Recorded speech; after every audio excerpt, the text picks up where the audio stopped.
ICICI prudential life insurance ने अपना quarter 4 के रिजल्ट अनाउंस कर दिए हैं। तो चलिए सिंपल भाषा में समझते हैं कि क्या रहे हैं रिजल्ट। सबसे पहले बात करते हैं टोटल इनकम की। अगर पिछले क्वार्टर पर नजर डालें तो कंपनी को टोटल इनकम 22,302 करोड़ रुपए की रही थी। पिछले साल इसी क्वार्टर में 15,637 करोड़ रुपए के आसपास थी, लेकिन इस बार टोटल इनकम 3,782 करोड़ रह गई है। यानी साफ तौर पर एक बड़ी गिरावट देखने को मिली है, चाहे आप ईयर ऑन ईयर बेसिस पे देखें चाहे क्वार्टरली बेसिस पे देखें, दोनों के ही आधार पे कमजोरी नजर आ रही है।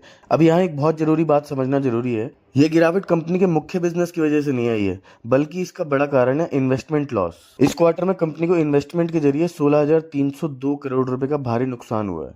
पिछले साल इसी क्वार्टर में लगभग 904 करोड़ रुपए का नुकसान हुआ था, जबकि पिछले क्वार्टर में कंपनी को करीब 10,745 करोड़ रुपए का मुनाफा हुआ था। यानी इन्वेस्टमेंट में बड़े उतार चढ़ाव की वजह से टोटल इनकम पर इतना बड़ा असर पड़ा है। लेकिन ध्यान रखने वाली बात यह है कि लाइफ इंश्योरेंस कंपनी में टोटल इनकम सबसे महत्वपूर्ण मैट्रिक नहीं है, चाहे वो life insurance corporation of India हो, एचडीएफसी लाइफ इंश्योरेंस हो या आईसीआईसीआई प्रूडेंशियल हो। इन सभी कंपनियों के लिए अहम होता है एपीई, एनुअलाइज्ड प्रीमियम इक्विवेलेंट। तो अगर एपीई की बात करें तो पिछले साल कंपनी का एपीई लगभग 3,502 करोड़ रुपए था।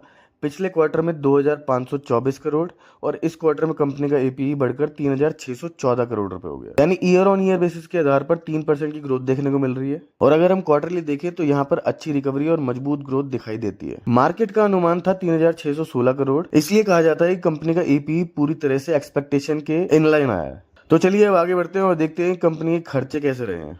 पिछले क्वार्टर में कंपनी का खर्च था 22,333 करोड़, पिछले साल 15,343 करोड़ और इस बार खर्चे घटकर 2,150 करोड़ रुपए रह गए हैं। तो दोस्तों अब सवाल यह आता है कि खर्चे इतने कम क्यों हुए। इसका मुख्य कारण है लायबिलिटी में दबाव। इस क्वार्टर में चेंज इन एक्चुअरियल लायबिलिटी के तहत कंपनी को करीब 14,419 करोड़ रुपए का फायदा हुआ है। इसी वजह से कंपनी के कुल खर्चे काफी कम नजर आ रहे हैं। चलिए अब बात करते हैं नेट प्रॉफिट की। पिछले क्वार्टर में कंपनी का प्रॉफिट था 387 करोड़, पिछले साल 385 करोड़ और इस बार कंपनी का प्रॉफिट बढ़कर 623 करोड़ रुपए रह गया। यानी वाई ऑन वाई और क्यू ऑन क्यू दोनों बेसिस पे देखा जाए तो 60% की शानदार ग्रोथ देखने को मिल रही है।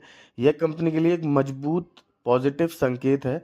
अब बात करते हैं डिविडेंड की। आईसीआईसीआई प्रूडेंशियल लाइफ इंश्योरेंस ने इस क्वार्टर में 1.65 रुपए प्रति शेयर का डिविडेंड अनाउंस किया है। पिछले साल कंपनी ने 0.85 प्रति शेयर का डिविडेंड अनाउंस किया था, यानी इस बार डिविडेंड लगभग दुगना हो गया है, जो निवेशकों के लिए अच्छी खबर है।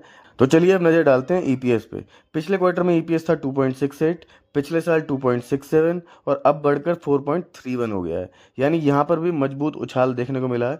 जहां तक एनपीए, नॉन परफॉर्मिंग एसेट्स की बात करें, कंपनी ने इस क्वार्टर में इस पर कोई खास जानकारी साझा नहीं की है। तो दोस्तों अगर ओवरऑल देखा जाए तो रिजल्ट ठीक ठाक है, पॉजिटिव है।